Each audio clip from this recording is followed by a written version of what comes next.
સમાચારોમાં આગળ વાત કરીએ તો મહેસાણા ખાતેથી સમાચાર સામે આવી રહ્યા છે।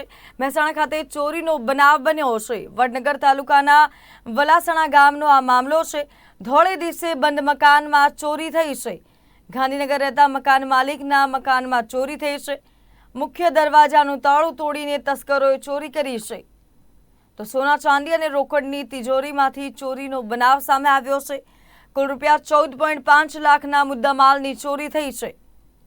જે બાદ વડનગર પોલીસ સ્ટેશનમાં મોડી રાત્રે ફરિયાદ નોંધાઈ છે। વધુ વિગત માટે સંવાદદાતા મયુર રાવલ આપણી સાથે જોડાઈ ગયા છે। મયુર, હવે વડનગર તાલુકામાં ચોરીનો મામલો સામે આવ્યો છે, શું છે સમગ્ર માહિતી?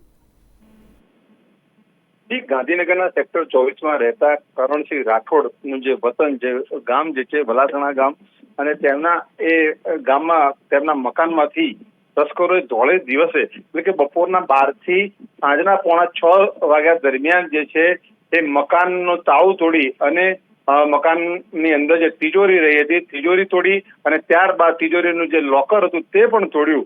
આમ ધોળે દિવસે એક નાના ગામમાંથી જે છે રૂપિયા 14.05 લાખ એટલે કે 14,05,000 મુદ્દામાલની ચોરી, તેમાં સોના ચાંદીના દાગીના અને રોકડ સહિત આ જે છે એ ચોરી છે। તેના પગલે મોડી રાત્રે જે છે આ પોલીસ ફરિયાદ નોંધાઈ છે। જી, આભાર આપનો સમગ્ર માહિતી જણાવવા બદલ। તો મહેસાણા ખાતે વડનગર તાલુકાના વલાસણા ગામનો આ મામલો છે। ધોળે દિવસે બંધ મકાનમાં ચોરીનો કિસ્સો પ્રકાશમાં આવ્યો છે। તો મુખ્ય દરવાજાનું તાળું તોડીને તસ્કરો ચોરી કરી નાસી છૂટ્યા છે।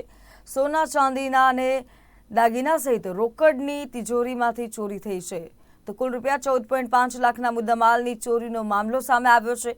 જે બાદ વડનગર પોલીસ સ્ટેશનમાં મોડી રાત્રે ફરિયાદ નોંધવામાં આવી છે। આગળ હવે પોલીસ વિભાગે તપાસનો ધમધમાટ શરૂ કર્યો છે। સમાચારોમાં આગળ વાત કરીએ તો કચ્છ ખાતેથી સમાચાર સામે આવી રહ્યા છે।